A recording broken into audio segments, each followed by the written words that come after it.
It Happened on the Job, the podcast for relatable conversations with contractors. Sponsored by Goodman Insurance. Welcome to It Happened on the Job. We are your podcast for relevant and relatable conversations with contractors, hopefully bringing a little entertainment to you as well. My name is Mike. That's Brian. Yo. Today is episode 78, and our guest is Martin Whitmore, president founder of U.S. Window and Door. How you doing, sir? I'm well. How are you? Did I get the introduction correct? You did. Perfect. Nailed it. Like that part. Thanks for coming in today. We appreciate it. Yeah, thank you. If you could, kind of to get us going, give us a little backstory how you got started in this industry and the road to where you are today with U.S. Window and Door. Well, had the company for 33 years now. Well, so just a little bit. Yeah, but which obviously we're very proud of. Yeah, that's in the percentage of companies in the U.S. Through 2 recessions and everything. Yeah, four recessions and now COVID. No, I grew up in the gas station business, and my dad's had gas stations, and that's what I did. And the main one that he had for most of the years, it was catty corner to Independence Oliver at Knott's Berry Farm. So, oh, really? Yeah, that was it. And so then he eventually sold, and I did some school. That time we're like, what are you going to do? And so I moved to San Diego and started working at Nordstrom selling ladies' shoes, and did that. Got fired after 6 months, and then I was poor. And I'm curious, but I'll get us off track. Conduct unbecoming a Nordstrom employee. Back in the day. Yeah, right. The days were different. They told me to take my earrings out back then. Now you go in there and they got everything. Yeah. But anyways, I was poor, so I had a neighbor who says, man, go work in a restaurant and at least you'll eat. And that's true. And so that was about a year. And then we had a family friend that was a contractor, and he got pulled into this window company. And, what do I know? And right. They were a phone room company, going just making the calls and the calls and subbing out the work. Yeah, and they were growing. I mean, they were going well, and they said they need somebody else. My brother was working there, and so I said okay, and went out and started working for them. For 4 years, I was there. Were you in sales over there? No. I was in install. And again, it was a family friend that was the boss, and then they created 2 offices, one in Riverside and San Diego, and I lived in San Diego, so I was doing the work out of there. And then they were our boss. He brought in his son-in-law, and then he brought in his son. But I was in San Diego, so I didn't really care about any of that. I didn't have to deal with the politics of it. But they. He was a private pilot, and I had flown with him a few times, out to Catalina and have buffalo burgers at the airport there and whatever. Yeah. But they were flying down every weekend, I should say, down to Bullhead City. They were building a storage center. And one Friday, they took off from Fullerton Airport, and they went down in Santa Ana Canyon. Oh, really? All 3 of them. Dang, man. Gosh. Yeah, so went to a triple funeral, which was not crazy, but... So then they were just concentrating on Riverside, and San Diego just got left on its own, and we killed it. And anyway, so I was there 4 years. The guy, the owner, they split, and Riverside went out of business. And San Diego, we were killing it, and then he decided to sell it, and this guy comes in, and he was an accountant. And never even talked to me, and I was the installation manager, and I was the one bringing the money in. Because you can sell all you want, but people are paying for the product, right? You got to be able to put it in correctly. Yeah, and so he fired me. He didn't like me. Earrings all over again? Well, he fired me 1 week after my first child was born.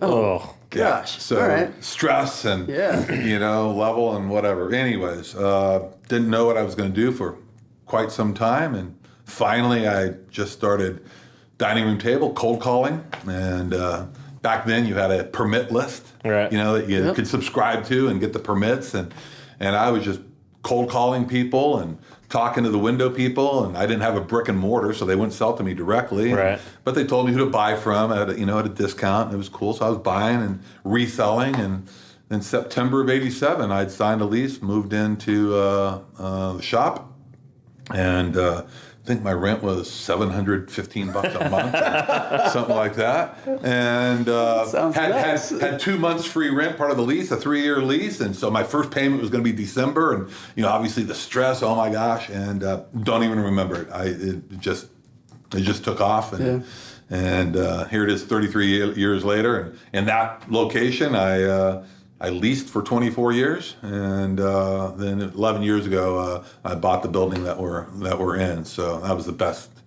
thing I ever did. Bought it at the depth of the control your rent a little bit there. Well, I'm literally paying per square foot what I was paying before. Yeah. But I own You it. Re-own it. Yeah. So, anyways, that's pretty much the background of it all. So. What a change. I mean, going from being laid off, or not even laid off, fired with a 1 week old, to buying an office building. It's been a great journey, and I got 5 kids, so it's treated my family very well. Yeah. So we're very fortunate. So you guys are doing just residential doors and windows now? It's replacement. That's 90+% of it. Yeah. I do some new construction here and there, but I'm not a track guy. Those are specific companies, and like the Spring Hill Suites down here near the freeway or whatever, somewhere right. I saw it coming up here. I probably know who's doing the windows for that one. Right. It's very well, it's very particular, right? Like that's the word. Certain contractors do this work, and exactly. So we don't intermingle a lot. Are you guys doing all the work yourself, and what kind of crew do you have out in the field? They're all in-house installers, and as we were talking about, we've got 2 locations. The main showroom's in Carlsbad. We have a satellite store in Miramar down San Diego. But they're all in-house. I'm extremely particular, very anal of our details, and it shows in the work, and it shows. I mean, when you're doing residential stuff, you almost have to, otherwise your reputation gets.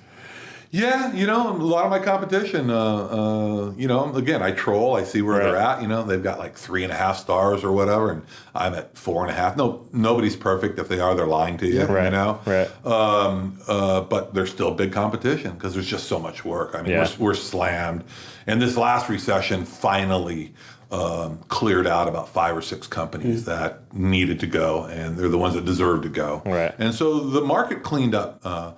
Because previous to that, I'd gone through every recession thinking that I'm going to clear people out, but they stick around. No, more people come in. No kidding. Back in the first recessions, your labor in building was very local, very stable, and then it became very transient.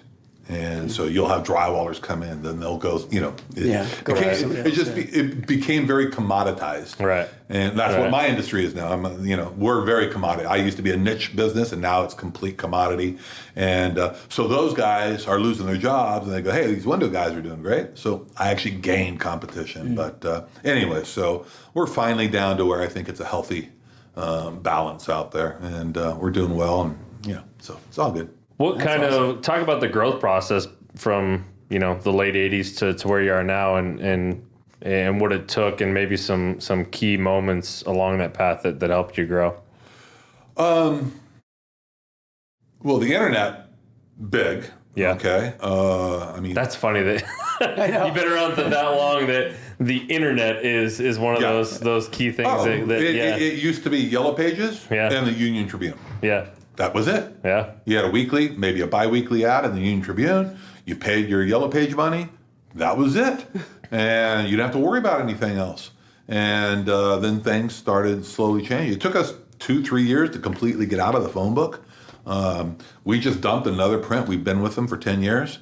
And we're just looking at our ROI. Right. And sure, we're still getting leads from it, but that money is better spent elsewhere. And then it just became fierce. As I was mentioning, I in my industry, I was number 2 in San Diego getting into the internet. Nobody else was there, and so not a pioneer, but one of the first. And but then you just watched people, and so I did my website, and then you see people starting to copy you, and you're like, okay, now I got to step it up. Right. And so that's what we keep doing.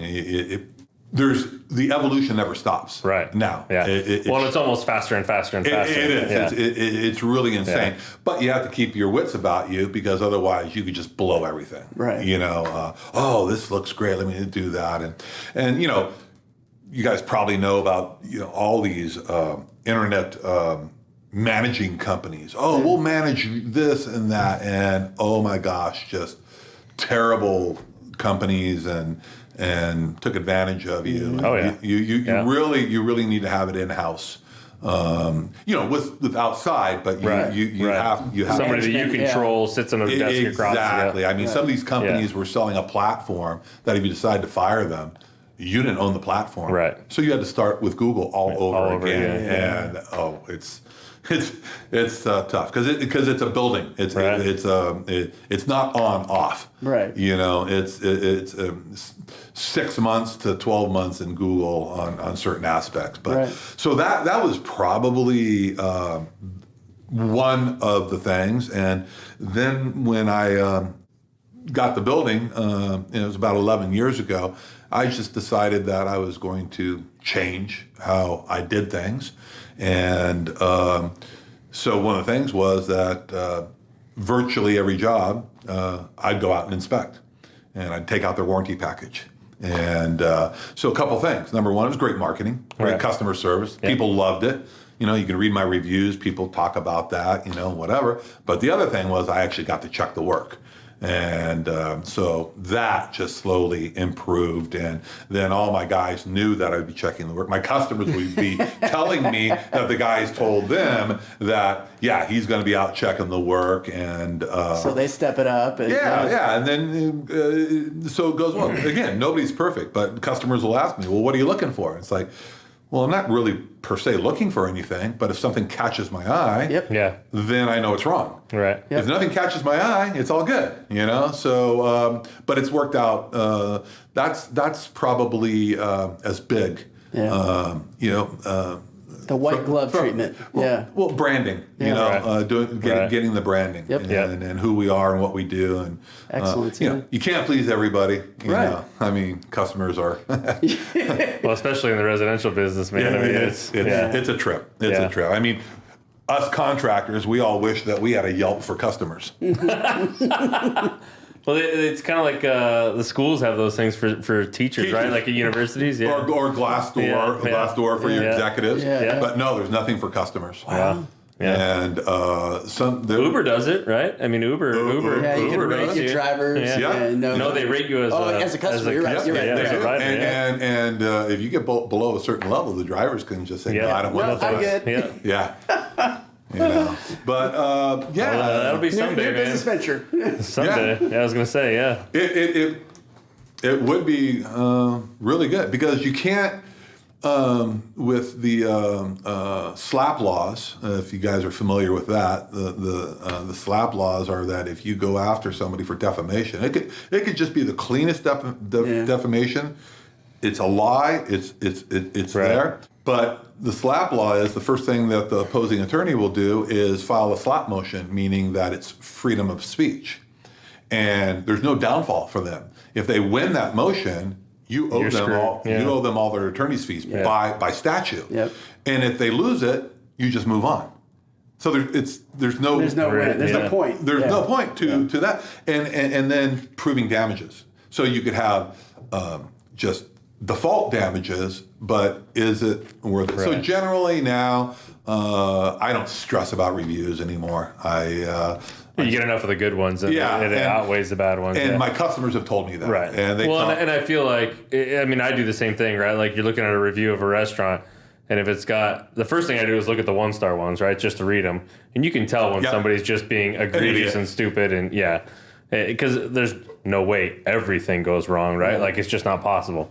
No. And when they've got 575 reviews and 20 of them are 1-star and most of them are people freaking out and being dumb, it's like, And then when you see reviews where they mention people by name, then that's just personal. Right. Yeah. And but again, my customers educated me about that. They're like, Martin, no, we can see through smarter that. Than that. Yeah. No, and it was very comforting to know that. And that's when I stopped stressing, about that. So. Very cool. Trend setting. Yeah. What kind of things are you looking for? I have to imagine doing what you're doing and talking about as high a quality customer service that you're aiming to provide. The labor force that you have out there has got to be pretty particular, or you got to be pretty particular about the guys that you're hiring or the people that you're hiring. So what exactly are you looking for there? I know before we started you said you really hate hiring and you hate that whole process, but is there, so I guess twofold. One, kind of who handles that for you and what do they do, and what are you guys looking for when you're bringing somebody on? Well, Stacy's my operations manager, which he's been with me, gosh, it's got to be coming up on 2 years or whatever. And again, that was probably one of the better decisions I made in my surrounding life. yourself with people that are better than you, doing those other things. And his background's logistics, retired Marine, just a great guy, and he's just helped a lot. And plus, again, I've been in business 33 years. I don't want to do all this other stuff anymore.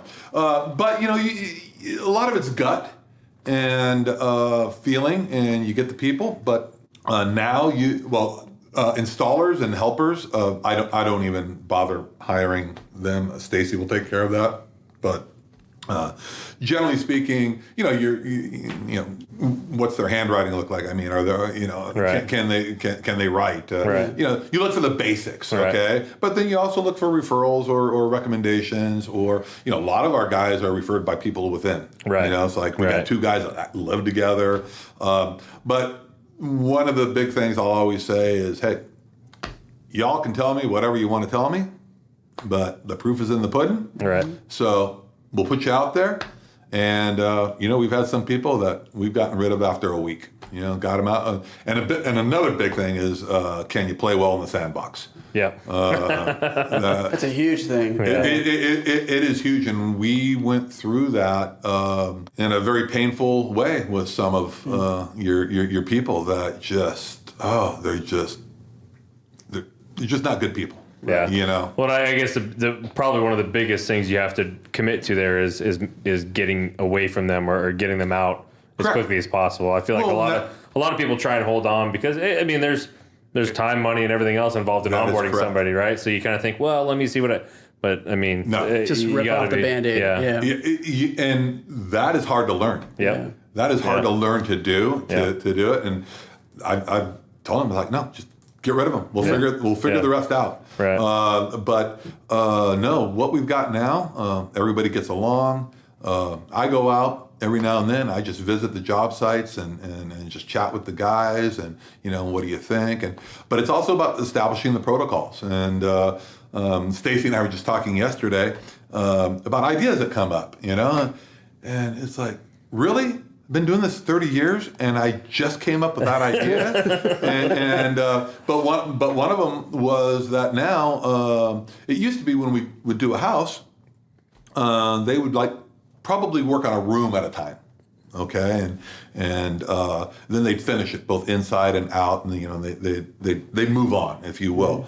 And we've changed that completely. So we install the entire house, finish the interior 100% without even touching the exterior. Then we're out of the customer's house. They get their house back. So you're not in and out and in and out and in and out. And we're just working on the outside. And also you might be able to move people onto another job and leave other people. So it's also more efficient. But specifically during this COVID time, I'm sure it's probably putting people at ease that they get their house back sooner. But it is a more efficient way to do it. But like I said, 33 years later, and was that a Stacy thing, marine logistics thing? It came from I have a client that for 10 years we've done 62 opportunities with them, different apartment buildings. They're all in Escondido too. They're a great company, and the way they maintain their apartments is unbelievable. They'll buy a new one, and hey, Martin, come on out, boom. And when they buy it, they want to keep it moving. And so that's where I came up with the idea. I said, hey, I'm watching you guys work, and you're going in and out, and no. Let's just do all of them, get out of the people's houses, and then you have a whole wall of windows on the exterior that you caulk and finish. And so we're out faster. So then took that and just moved it into our normal protocol, and it is working out well. And so, is that a Martin thing? Is that like how your brain thinks and more systematically?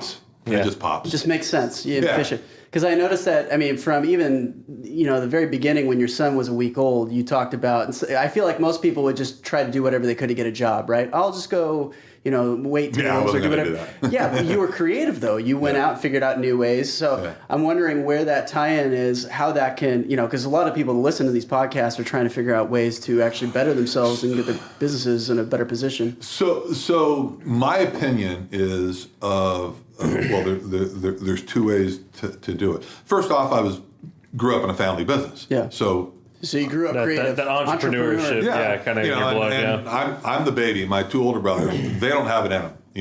Different personalities. Yeah. But my parents were able to take their first 2-week vacation when I was probably 18. And the time that they've had the gas stations because they trusted me. And while they were gone, I ordered the gas loads. I opened and closed the station, did the payroll, did the deposits, did everything. So it was all taken care of. So part of it's just personality. You either have it or you don't. Then the next thing is I think I was fortunate enough to be forced to do something. I think when people save up some money and they get comfortable, and then they're going to go start something. Yeah. And I could be wrong, of course, but I don't think they have that same drive. Like they need that perfect scenario to actually start something. But they don't have the desperation. Yeah. Right. I was do or die. Yeah. So obviously there's tons of people that have started businesses and killed it. Right. But I think from just a regular person, not that true entrepreneur that says, I want to go do this on my own, and they put their business plan together. I don't think they have the same motivation when you don't have a choice. Yeah. Right. So, right. Anyways. There's definitely something to be said for that. I think it's super intriguing because we've had some guys on the show that, they're, the true contractor in terms of, not that you're not, but I'm meaning, and I'm not saying that's a great thing. They just kind of go the next job and the next job. They don't hire the right personnel. They're trying to figure out how they're going to grow, but they don't know how, and they just become complacent with where they're at. Whereas I feel like from the get-go, so that's why I'm wondering. It's probably a Martin thing, right? Because we're talking about your brain. You're talking about the interwebs coming out, right? You figure out how to manipulate and use that to your advantage, and eventually get rid of the Yellow Pages and the Union Tribune and all that. Well, and the other thing is doing a job excellent. You're skilled. Yeah. You know what the hell you're doing. That doesn't translate into running a business. Yeah. They're not even close. Yeah. No, they're because you could have that and then be a terrible business person. Right. Yeah. Yeah. So those are two different things. And then that window company I worked for, they maybe knew how to run a business, but they didn't know how to run people, and they didn't know what they were actually delivering. And after they fired me, I think they folded a year and a half later. Yeah. Oh wow. Something like that. Yeah. So. Writing was on the wall. Yeah. And good for you, though, right? I mean, it was. Sucky at the time. No, sucky at the time. Thank God. Yeah, but it was better in the long run. Yeah. So it's all cool. So we talked a little bit before we kind of started, is that this space of contractors and construction is kind of a little bit behind in the sense of the digital age and social media and some of the other things. Being that you do as much residential as you do, I imagine you kind of have to be ahead of that curve a little bit, or kind of on that.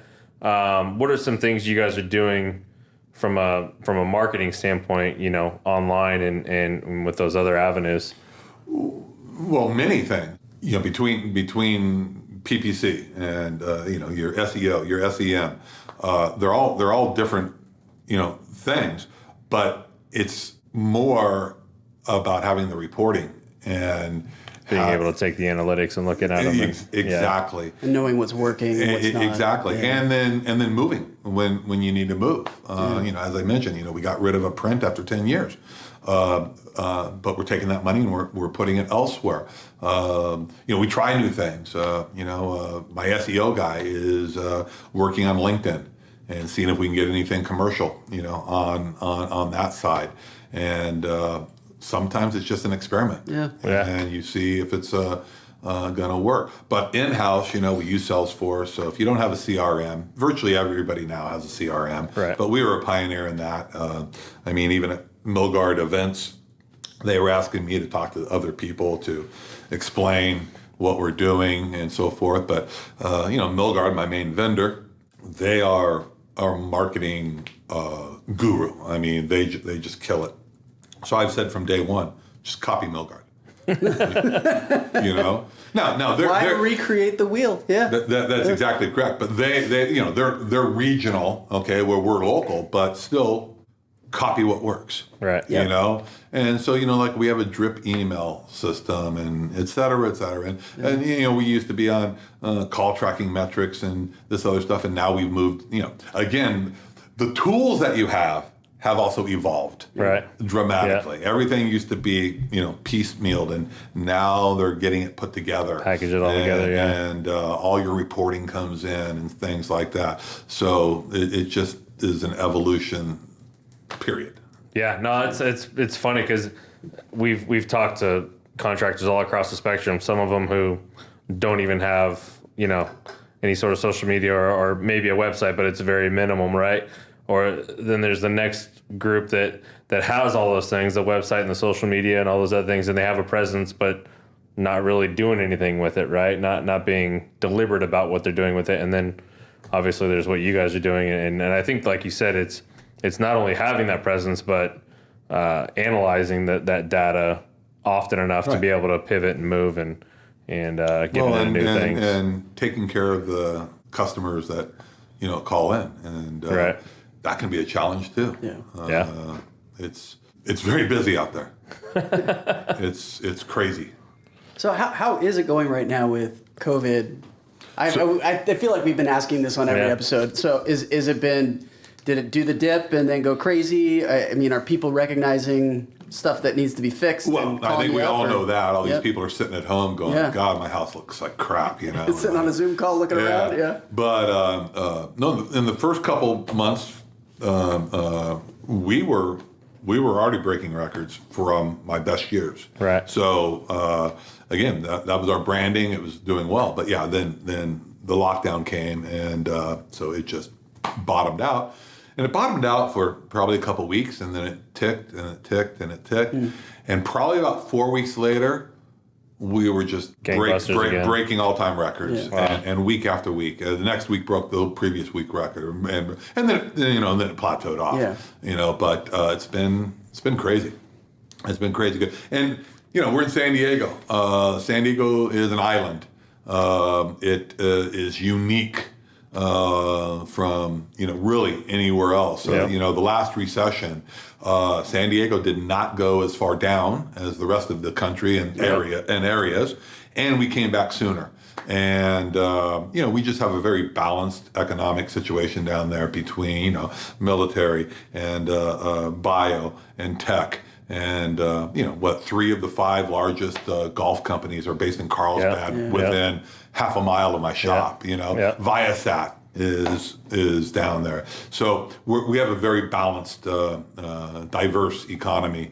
So it's gone very well. Yeah, gone very well. From an employee standpoint, did you guys have to do anything as far as laying people off at all, or did you guys were you able to kind of continue paying them, and then it sounds like you guys have increased volume a little bit. Have you had to look for more labor and all that kind of stuff? And how is it trying to find people right now? We actually we did the PPP loan, right? And so we did have a couple people that we had already planned on getting rid of, and then COVID broke, and so they just got laid off. Because of the whole optics of it. Right. And but everybody else, no, we kept them all on. Had a couple self-quarantine, this, that, and whatever. Had another guy legitimately working part-time because childcare. Yeah. So he and his wife were, so that was switching a legitimate part-time working. But no, we've kept everybody. We just hired another admin because we need help in admin. And I think we've hired 1 or 2 helpers, installers.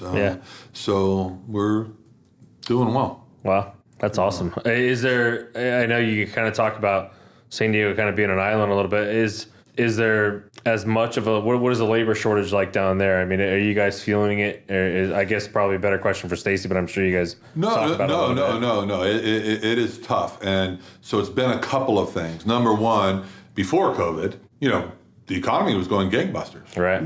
Unemployment. If you didn't have a job, there was probably a reason why you didn't have a job. Then this whole unemployment crap kicked in. Yep. And tough to pull people off the couch when they're getting an extra $600 a week. But no, nobody would do that. Nobody would do that. Take advantage of that. Listen to the politicians. No, they all did it. Right. I'm not going to say they all did it, but right. a lot did it. Milgard had tough times. Milgard is having to pay bonuses to retain people, and so forth. Again, I'm a small company, and my people are tight, and they were very appreciative of... Well, that's the one thing. I mean, if you can keep them working, they're hopefully going to, Yeah. Well, one of the drivers at Milgard, I just talked to him the other day. Hey, how you... Dude, I'm just happy to have a job. Yeah. And he's like, no, I didn't want to... Sure, I could have actually made more money sitting at home, but I would have gone nuts. Yeah. And I'm like, well, Milgard's going to remember that too, buddy. Yeah. They're going to remember. They're not bringing back a lot of those people. The people that stuck around, and even my daughter was working at Starbucks, and that situation was going on. I'm like, I told her, no, they'll remember that. Yeah. So, but it's been tough. The labor pool is tough. Yeah, I would. Yeah, it's not getting any easier because I think that everyone thought it was going to end in August when that $600 a week stopped, and then they extended it with $400 a week or something more. Yeah. So it's hopefully I forgot what I was going to say there. Anyways, go ahead. Yeah, no, it's not a fun situation to be in on your end by any means. So maybe kind of speak to. What are some of the challenges you guys face as a management group that you got to, kind of get over on a daily basis, outside of obviously what's going on with COVID and some of the others? Hurdles. Yeah, just some of the things that you guys face. When we talk to residential people, generally it's that customer base, but it sounds like you guys do a pretty good job. Well, with that. No, we have that customer base. Right now we're having supply chain issues. Really? Yeah. So it's finally kicking in. Wow. And is that just COVID lag? Yeah, lag from March and April. So Milgard sent out an email last week that they've been working 16-hour days, 6 days a week, trying to catch up, and people are dropping.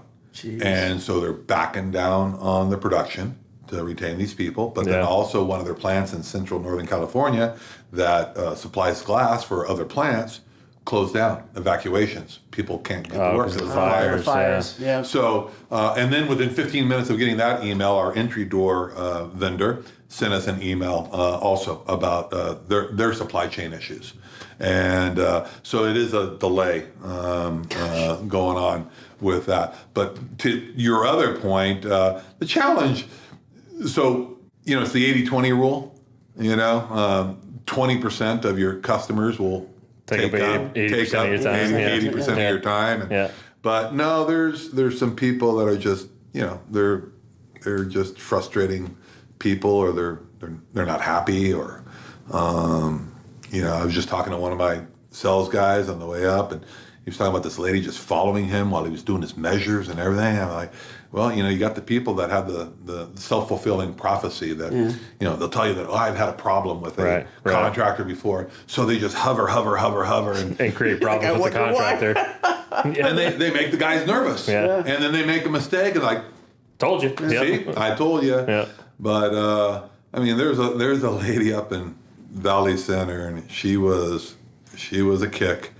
And even when I met her and her husband, the husband gave me the look like, yeah, I know. Sorry. Good luck. My bad. And I gotta go to work. So there's a couple issues that she kept, complaining about, and she'd send photos. We're trying to help her, but she'd send photos, and we're like, no, we need to put some perspective, so we can tell what it is. Finally, we just said, screw it, let's just go out there. Went out there with the Milgard rep, with my installation supervisor. I went out and met with her, and the house is just, it equals any of the hoarding houses you've seen. Yeah. And then they're out in the boonies, so they've got dogs and animals and this and that. And we get to, that window doesn't work well, and we're like sliding it, and like, well, ma'am, this window needs to be maintained. It hasn't been lubricated, so we get some silicone, we spray it. See, it's like working much better now. by the way, what's this sticky stuff on the glass? Oh, that's fly shit. Oh God. Take a shower. And then you're walking through the house and your feet are sticking on the floor. So that's probably one of the most, but it sucks up a lot of time. Yeah. But then you've got all the other people that are just, phenomenal and love you. And I have quite a mix of different types of customers and ethnicities. And I take the time, I sit down, I chat with them and I learn, about different cultures and this and that. So it's pretty cool when you get to learn different stuff. And yeah, I mean, you definitely have that gift or that want to kind of talk to people and get to know them and that customer service aspect from your sales and maybe your install guys. Are you kind of passing along that information? Do you guys do any kind of training with them, formal training with regards to customer service, just because it is such a big piece of what you guys do? Well, so installers are a different breed. Okay. Yeah. Again, admin people are different. Salespeople, they're all different personalities. And you have to address to those personalities. So, with all the guys, it's protocol. It's checklist. Right. Okay. Go through it. Greet customer. Et cetera, et cetera. And my analogy I always continue to use: pilots know how to fly the planes, but they still go through a checklist every time. Yeah. And it's like, we're not flying a plane, so why can't we? It's rocket science. So why can't we go through a checklist and make sure to the point of and learning the hard way of one of the last things is close the tailgate of the truck, drive it off, check the driveway. Yeah. Because you close the tailgate, debris falls down, they drive away. Here's a line of debris right in the driveway. Yeah. I go out for my inspection, I look at that, and I know exactly what happened. Yeah. And so that's on the, I mean, you have to create habits. Yep. If you don't have habits, then that's it. But that's all stuff that you've developed, right? Things that you've just learned over time. You just keep going. Yeah. I just had them recently. We have our what's called the Bible. It's the regs for installing Windows and whatever. I said, okay, we're going to start adding to that. So here's what we want. Okay, here's photos. Okay, see photo A. And so for my little particular things that I want. Yeah. So we continue to try to grow the protocol so that and it has to be visual. It has to be in writing. You can talk all you want, but it's in one ear and out the And, not really that, but you have it's like that game of telephone, right? If you say it one way, and then your install manager says it another way, and then the foreman says it another way, you know what I mean? There's no basis. There's no consistency as you're hiring new guys and bringing them on. If you got something in writing, especially with pictures like that and written and visual and all that kind of stuff, it's easier to know that every guy is getting the same exact instruction. And, that is correct. Yeah. No, that's very cool. So what does the future look like for you guys? Where are you planning on going? What's the goal in 3, 5, 7 years? Dude, I'm 60 years old. Come on. Okay, well then what's the succession plan? One of the 5 kids. Yeah, right.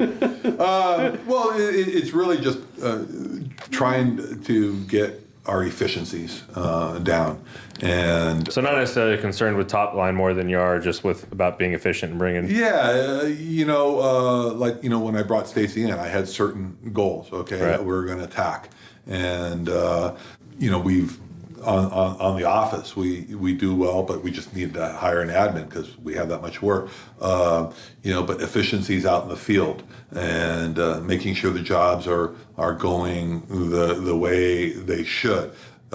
Not putting too many people on a job. That's just a waste. Wasting labor dollars, yeah. Yeah, because you always have a guy just standing around, well, what do I do now? When they should be, somewhere else. So it's really about just right now, honestly, just to have the ship sail very smoothly. Yeah. And not looking to rock the boat or do anything crazy. And then, if it goes that way, then I can just enjoy more free time. Yeah. And which is what I'm trying to do. I was going to say, that's not a terrible plan, man. No, it really isn't, because I don't want to just turn it over to somebody and then have it run into the ground, and then I got to come back and try and rebuild it. Right. So I just want to keep it going. I'm there, and that's it. Keep hiring good people around you to do less and less so that you don't have to do as much. Yeah. Yeah, and freedom isn't free, so Right. you got to pay people to get your freedom. Amen to that. Yeah. Very cool, man. Well, we appreciate the time. Thanks so much. It's been fun. If you could, want to give you a chance to kind of let the people know where to find you and how to get a hold of you and all of its website, social media, phone number, email, whatever you got. Well, website is uswindow-door.com. Email, simple one, info@uswindow-door.com. Main showroom, Carlsbad, off of Palomar and El Camino and Bresci Ranch. And then satellite store down in Miramar. And 800-600-7100 to the phone. That's an easy one. I know. 800, 600, 7100. Yeah. Had that for 25 years. I'll remember that one. Yeah, that's easy. I was this close to getting 800 windows, by the way. Oh, really? I was that close back in like 88 or. Were you just like a day later? How did that happen? It was. I didn't miss it by much. Wow. And I could have probably retired. Yeah. That's so Lesson funny, learned. right? No, So funny. it was really close. I mean, I think they told me when it went. Like, oh man, yeah, that just went, or something like that. And that was Microsoft, man. They grabbed it, but I was that close. Dang. Yeah. Funny stuff, man. Very cool. Well, thanks again, Mark. Appreciate the time. Thanks, Thank you, Mark. guys. Yeah, Appreciate stay in it. touch, stay safe, and if we can do anything for you, let us know. Very well. Thank Have you. a good one. All right. Hey, thanks for listening. And if you've made it this far, go ahead and give us a like or 5 stars or whatever means you like us. Make sure to subscribe so you don't miss our next episode. And check out our website for more video content and extras. While you're there, shoot us a message if you want to be a guest. We'd love to have you on. Thanks again, and we'll see you next time.